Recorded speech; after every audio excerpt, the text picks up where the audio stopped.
두 번째 발표자로 총신대 신학과의 박재은 교수입니다. 기독교의 교회론과 기독교의 정체성이라는 주제로 말씀을 하겠습니다. 총신대학교 교목실장님을 역임하셨고요. 또 새로람교회 협동 목사이시기도 합니다. 파워포인트를 통해서 말씀을 드리겠습니다. 네, 반갑습니다. 오늘 저는 사실 기독교와 북한 이 사회를 비교하는 연구는 아니고요. 기독교가 갖고 있는 교회론 그 자체가 무엇이고 기독교 자체가 무엇인지에 대한 발표를 하려고 합니다. 그렇게 저도 부탁을 받았고요. 그래서 그렇게 우리 오늘 이 앞에 화면이 나왔고 여러분 강연도 있으니까 20분 정도 제가 교회가 진짜 무엇이고 기독교가 무엇인지를 정확히 알아야 북한과 비교가 가능해서 항해 보려고 합니다. 오늘 저는 그 두 가지를 볼 겁니다. 첫째는 기독교가 말하는 교회가 무엇인가? 이거는 뭐 여러 가지 관점이 있고 사상 체계가 있지만 저는 오늘 개신교라고 하는 종교개혁 신학이라고 합니다. 16세기, 17세기 유럽에서 발생되었던 종교개혁 관점에서의 교회론이 뭔가를 좀 보려고 합니다. 그게 네 가지인데요. 제가 아까 김병루 교수님 들으면서 되게 유사한 것이 많다는 걸 깨달았어요. 그러니까 기독교가 말하는 교회론과 주체사상에 말하는 관점들이 되게 유사하다. 그러니까 종교성을 갖고 있다고 좀 생각이 듭니다. 그래서 저는 오늘 네 가지, 통일성, 거룩성, 보편성, 사도성 이 네 가지를 좀 보고요. 이 네 가지를 잘 녹여낸 것이 바로 기독교라고 하는 종교입니다. 그래서 기독교의 정체성이 무엇인가를 봤을 때 여러 가지로 말씀드릴 수 있겠지만 저는 핵심은 그리스도의 주인됨이 아닐까, 주재권이라고 하죠. 그러니까 마치 북한도 김일성 3대 그 부자가 왕인 것처럼 기독교의 핵심은 그리스도가 왕이 된다. 이 내용이거든요. 저는 이제 목사기도 해서 조금 설교 느낌도 될 것 같습니다. 왜냐면 이게 또 기독교니까 기독교에 대한 관점을 말씀드리고 싶어서 함께 보겠습니다. 일단 교회 자체가 뭔지를 좀 알아야 될 것 같습니다. 교회는 신학에서는 언약 공동체란 말을 씁니다. 그러니까 교회는 우리 인간이 만드는 것이 아니라 하나님께서 인간들에게 언약이라는 약속을 준 거죠. 어떤 약속이냐면 세상은 참 사람들이 많은데 이게 성경 구절입니다. 내가 너를 지명하였다. 이 지명이라는 개념이 이제 언약을 맺는 거거든요. 내가 너를 지명했다. 너는 이제 너 것이 아니야. 너는 이제 내 거야. 라고 하는 언약 개념으로 시작하는 것이 교회의 시작입니다. 그러므로 아시다시피 에덴 동산에서부터 교회가 시작된 거죠.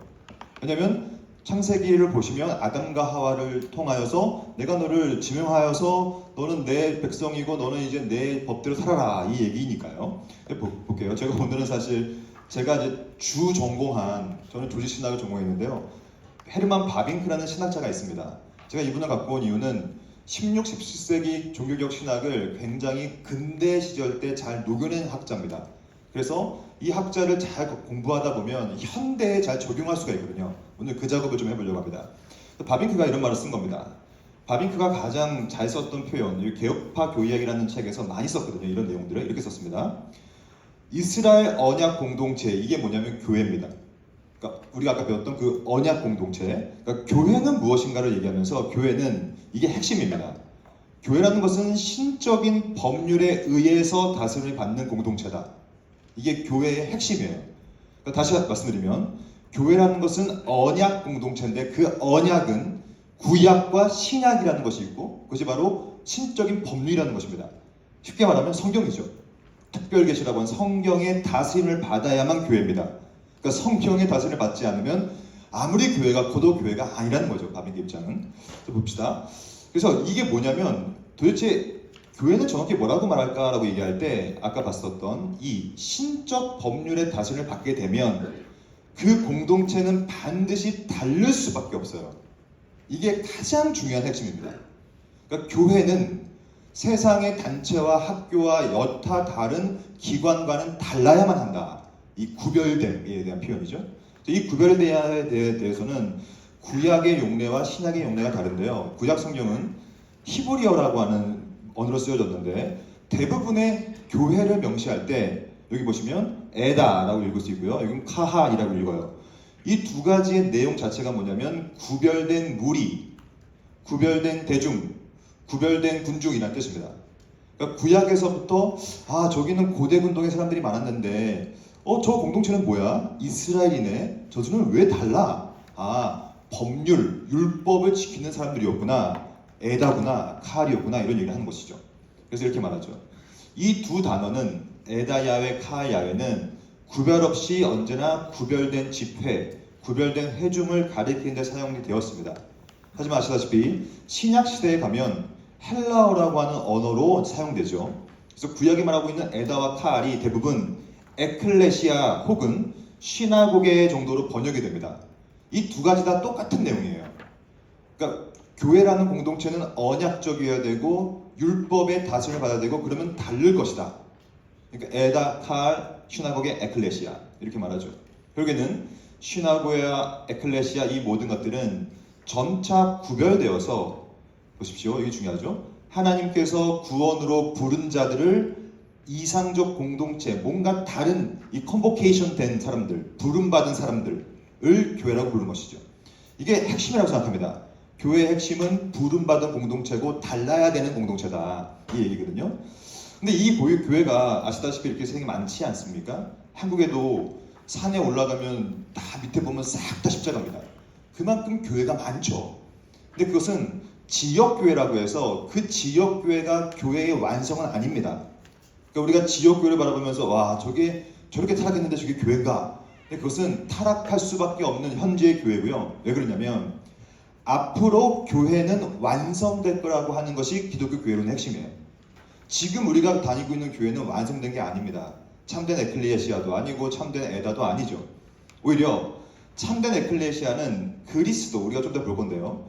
그리스도라고 하는 분을 통한 그의 몸, 아까 제가 첫 번째 발제에 우리 들어보니까 이 김일성을 그 주축으로 이렇게 한 몸 유기체적인 사회 생성, 이게 북한이라고 하는데 거의 유사해요. 하지만 지금 좀 이따 말씀드리겠지만 유사하지만 본질은 아예 다릅니다. 그 내용을 좀 배우려고 합니다. 그래서 결국에는 한 몸, 이 몸이라는 개념이 기독교 교회론에서는 대단히 중요합니다. 한 몸이고 그 몸의 머리가 그리스도고 그 율법의 다스림을 받는 교회 공동체. 그래서 저는 이것을 어떻게 묘사하냐면 이렇게 몸으로 묘사합니다. 바울 서신이라고 신약 성경을 읽어보시면요, 교회를 가리켜서 대부분 몸이라고 번역합니다. 그리스도의 몸된 교회, 그리스도가 머리시오, 우리는 그의 몸이다. 그러니까 제가 볼 때 북한과 기독교 교회론의 가장 큰 차이는 기독교의 교회론은 몸이지만 그 머리가 자기 몸을 해치거나 자기 몸을 망가뜨리진 않아요. 왜냐면 내 지체니까. 근데 이제 북한은 그렇지 않지 않습니까? 자기 민족을 그냥 막 되게 힘들게 학대하지 않습니까? 그래서 저는 진짜 교회가 교회다우려면 어떻게 돼야 되는가? 네 가지를 짧게 넘어가겠습니다. 이게 교회가 교회답기 위해서 반드시 필요한 속성이고 이 네 가지가 있어야만 교회다라는 말이 있습니다. 이게 제가 만든 건 아니고요. 16, 17세기부터 기록되었던 많은 신학 문서 중에 나왔던 표현들입니다. 첫째, 통일성을 봅니다. 통일성 같은 경우에는 직제 통일이 아닙니다. 그러니까 외부적인, 구조적인 통일이 아니라는 뜻이에요. 이렇게 로마 가톨릭 형태로 교황, 추기경, 직분의 체계도 아닌 것입니다. 교회의 통일은 언제나 미사 의식의 통일도 아니요. 핵심은 외적인 건 없어요. 그러니까 교회의 통일성은 외적인 게 아니라 철저히 내적인 것입니다. 이게 뭐 나왔죠? 영적 연대라고 하죠. 그 영적 연대의 핵심이 뭐냐면 머리가 누구고 그 머리로 지체, 몸이 누구인가, 이게 통일의 핵심이죠. 내적인 거라는 것이죠. 내적. 그래서 이렇게 말하죠. 통일성은 계급제도 아니요, 교양직도 아니요, 언제나 그리스도를 머리로 둔 교회의 통일성. 이게 굉장히 주체사상과 유사하죠. 이 어떤 외적으로 봤을 때는. 두 번째, 그래서 여기 나와 있죠. 그리스도 안에서만이 통일성이 가능하게 된다. 김일성 안도 아니요, 어떤 다른 존재의 안도 아니요, 오로지 그리스도 안에서만 교회가 된다 얘기고요. 그렇게 그리스도 안에서 교회가 된다면 두 번째로는 그 교회는 거룩하게 됩니다. 왜냐하면 그리스도가 머리이기 때문에 그렇습니다. 그래서 그리스도가 머리이기 때문에 여기 나와 있죠. 하나님은 외모를 보지 않고 중심을 본다. 이 중심이 내적 통일성, 내 안에 있는 중심 가운데서 거룩함이 있다면 그게 교회다. 이렇게 말하고 있어요. 기독교에서는 구원론이 교회론의 근거인데요. 구원을 받은 사람이야말로 교회다. 이 얘기를 하는 것입니다. 그러니까 예수 믿는 사람이 한두 명이 모이면 교회다. 그게 바로 이 영적인 통일성의 문제거든요. 그래서 그 사람을 거룩하다라고 인정하는 것이겠죠. 그러면 세 번째, 우리는 똑같은 머리를 갖고 있기 때문에 예수라고 하는, 그러므로 똑같은 보편성을 갖게 된다. 이게 세 번째 요소입니다. 모든 교회, 예를 들면 미국에 있는 교회, 일본에 있는 교회, 심지어 북한에 지하교회가 있다고 하는데 그 지하교회 사람들도 예수를 믿으면 같은 교회입니다. 그걸 보편성이라고 부릅니다. 그래서 이렇게 우리가 외우는 사도신경인데요, 거룩한 공예와 성도가 서로 교통하는 것과 그 Holy Catholic Church라고 하는 이 Holy Catholic Church가 무슨 뜻이냐면 보편이라는 뜻입니다. 같은 머리라는 뜻이죠. 네 번째, 그래서 같은 머리가 있으며 보편적이기 때문에 이제 그 교회는 역사적인 교회가 된다. 이게 사도성입니다. 그러니까 지금 많이 있는 이단 사이비들은 역사성도 없고 사도성도 없는 겁니다. 왜냐하면 새로운 걸 만드니까요. 하지만 진짜 교회는 사도적이어야만 합니다. 사도적인 건 뭐냐면 교리를 계승하는 거죠. 교리를 계승하지 않으면 교회가 아닙니다. 이렇게 말하고 있어요. 개신교는 참된 교회를 그려줄 때 가장 중요한 게 뭐냐면 장소와 인물을 계승하는 게 아니라 교리를 계승하는 것이다. 교리. 이 교리가 아까 제가 말씀드렸던 율법, 신적인 법률, 말씀이라는 것입니다. 그래서 요 네 가지가 있을 때 교회가 되고 교회다워지고 가장 교회가 완성될 교회로 갈 수 있는 가장 중요한 통로이다 라고 하는 것이 기본적인 기독교 교회론의 핵심이죠. 그러면 두 번째, 그럼 이 교회론이 핵심이라면 이 교회론을 갖고 살아가는 사람들, 그 종교를 뭐라고 하는가? 기독교라고 부르고요. 그럼 기독교는 우리가 살펴봤던 이 네 가지를 근거로 핵심은 뭐냐면 결국에는 그리스도요 말씀이라는 겁니다. 말씀. 결국에는 말씀이 머리니까요. 그래서 그 말씀의 주재권, 주인됨의 권리를 누려야 된다는 개념입니다. 두 번째로 한번 좀 살펴보겠습니다. 먼저 이 기독교에서는 많이 쓰는 표현이 있는데 죄라는 표현을 많이 씁니다. 죄는 뭐냐면 여러 가지로 정의 내릴 수 있겠지만 죄는 자기가 왕이 되는 겁니다. 그러니까 원래 하나님이 왕이셔야 되는데 그분이 머리여야 되는데 내가 왕이 되고 누군가가 왕이 되는 거게 죄라고 하는 거거든요. 이렇게 말하죠. 하나님의 목적은 뭐냐면 하나님께서는 자연, 은혜, 창조, 재창조, 세상, 교회 모든 게 걸쳐서 그분은 왕으로서의 통치를 하고 싶어 하시는 분입니다. 이게 기독교의 핵심이죠. 그러니까 기독교인의 특성은 뭐냐면 내 멋대로 사는 것이 아니라 내가 왕이 되는 것이 아니라 머리 대신 그리스도라고 하는 말씀에 입각하여 그의 다스림을 받는 것이 기독교라는 종교거든요. 그래서 이 신학이라는 것은 그러므로 모든 것에 미쳐요. 오늘 우리가 고려대학교에서 통일, 융합대학원 함께 하고 있는데요. 다른 범주 아닙니까? 저는 신학을 하고 있는 사람이고 여러분은 다른 학문을 하고 있는 분들인데 기독교의 핵심은 어떠한 사람이라도 교회를 다니면서 각자의 영역에 들어가서 그 영역에서 그리스도를 머리로 두고 하나님 앞에서 열심히 직업생활을 해도 그게 바로 삶의 예배요, 삶의 교회다. 이런 얘기를 하게 되는 겁니다. 그게 바로 기독교라는 정체성입니다. 즉, 기독교는 교회 안에 머물면 안 된다는 뜻이겠죠. 이러한 교회론을 갖고 나서 밖으로 나가서 어디까지 나가냐면 이게 이제 바빙크가 했던 유명한 말인데요. 진짜 은혜가 있다면, 말씀이 있다면 이제 이 은혜는 교회 안에만 머물면 안 되고 교회 밖으로 나가야 된다. 이게 자연입니다. 더 다르게 말하면 초자연이 자연을 회복한다는 개념이고요. 대표적인 예가 누구냐면 이런 아브라함 카이프라는 사람이에요. 이 아브라함 카이프라는 학자는 신학자였는데 또 정치가였습니다. 그리고 또 언론인이었고요. 또 교육인이기도 했어요. 문화인이기도 했어요. 이게 기독교의 정체성입니다. 머리를 그리스도의 왕되심을 갖고 각자의 영역에 들어가게 되는 것이죠. 끊어진 겁니까? 시간이? 20분 지났나요? 안 지났죠 아직. 오케이. 나왔네요. 그래서 자 보십시오. 그래서 이렇게 다양한 영역 속에 들어가서 그리스도를 머리로 삼고 말씀의 지배를 받는 사람들이 모인 공동체가 기독교라는 거죠. 그래서 이 기독교라는 것은 세계관을 형성합니다. 왜냐하면 세계 속에 들어가야 되거든요. 세계와 자연에 들어가서 그곳에서 형성을 시키고 그래서 하나님이 현재 이런 우리 일상 정말 오늘의 일상 아닙니까? 오늘의 정말로 하나의 또 다른 일상인데 이 일상 속에서 하나님이 나에게 통치를 하고 계시는가의 문제. 그래서 이렇게 말하죠. 저는 조직신학을 공부하고 있는데요. 조직신학만큼 그것을 잘해내는 것은 없다고 얘기하면 왜 그러냐면 조직신학이라는 것은 삼위일체로 움직여봐요. 그래서 성부와 성자와 성령이 근본 프린키피아, 근본 원리이기 때문에 이 원리에 근거하여 삶을 살게 되는 것이죠. 보세요. 죄송합니다. 나오겠죠? 오케이. 그래서 이게 일상인데요.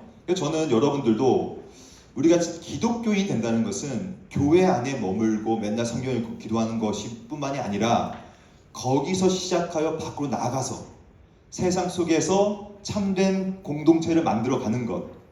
그래서 바비카 말하고 있는 것이죠. 그리스도는 지금도 천국에서도 일하시고 직분과 말씀과 성령을 통하여 이 땅에서 일하신다. 이게 중요하죠. 이 땅에서 일하신다. 그게 기독교죠. 그래서 기독교는 자연스럽게 그리스도가 왕이시다라고 하는 고백으로 시작하여 고백으로 마칩니다. 진짜 교회는 자기 멋대로 하는 것이 아니라 말씀에 입각하여 왕 되신 그리스도를 따라가는 거거든요. 그게 이제 기독교라는 종교죠. 그래서 그리스도의 왕권, 주재권, 통치권을 인정하는 그 종교만이 기독교입니다. 이렇게 말하죠. 지역교회들은 영적으로 하나요. 통일성 우리가 살펴봤습니다. 역사적으로 연결되어 있다. 사도성. 이런 교회들은 동일한 믿음을 공유한다. 보편성. 그러므로 모든 것들을 주님, 예수님으로부터 받았기 때문에 모든 지역교회, 여러분들의 교회와 저희가 다니는 교회는 다 하나의 공동체다. 굉장히 유기적이죠. 굉장히 통일적이고요. 정리를 해보겠습니다. 이 모든 내용을 저는 성경 구절 세 구절로 정리하고 마칠 건데요. 성경은 이 얘기를 계속해요. 진짜 교회는 무엇인가? 또한 진짜 기독교라는 종교는 무엇인가를 말할 때 이 얘기를 많이 합니다. 그리스도시요. 이걸 신앙고백이라고 하거든요. 그리스도시요. 내 삶의 왕은 그리스도시요. 그분이 살아계신 하나님의 아들이셔서 나에게 많은 힘을 주시면서, 그래서 우리는 언제나 어느 터 위에 서 있어야 되는데 그 터가 예수 그리스도다. 그분이 머리요. 그분의 통치를 받고 그분의 신적 법률의 다스림을 받는 것이 기독교다. 그래서 이것을 한마디로 요약하고 마칠 건데요. 바로 이 구절입니다. 우리 한번 좀 도와주시겠습니까? 한번 같이 읽어볼까요? 하나, 둘, 셋. 내 안에 거하라. 나도 너희 안에 거하리라. 자기가 포도나무에 붙어있지 아니하면 스스로 열매를 맺을 수 없음 같이 너희도 내 안에 있지 아니하면 그러하리라. 요한복음이라고 하는 성경 구절인데요. 저는 교회론과 기독교의 핵심을 이 성경 구절이 잘 녹여냈다고 봅니다. 즉 그리스도라고 하는 그 내 안에 거하는 공동체, 거기 안에서 보편성을 누리고 통일성을 누리는 공동체, 그리고 내가 거기 안에 있다면 너도 내 안에 있어라. 왜냐? 가지가 마음에 안 든다고 포도나무 밖으로 나갈 수가 없거든요. 그래서 기독교 공동체는 늘 예수 안이라고 하는 포도나무 안에 있음을 통하여서 참된 구별된 공동체가 되는 것.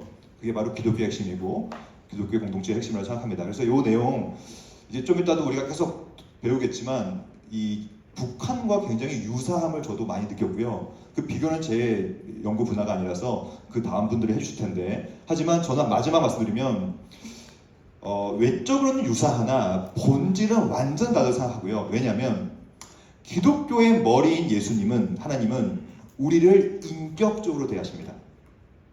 그게 가장 핵심이라고 생각해요. 하지만 북한 체제는 머리가 자기 지체를 인격적으로 대하지 않죠. 그게 바로 가장 큰 차이라고 믿습니다. 마치겠습니다. 네, 올라오시죠.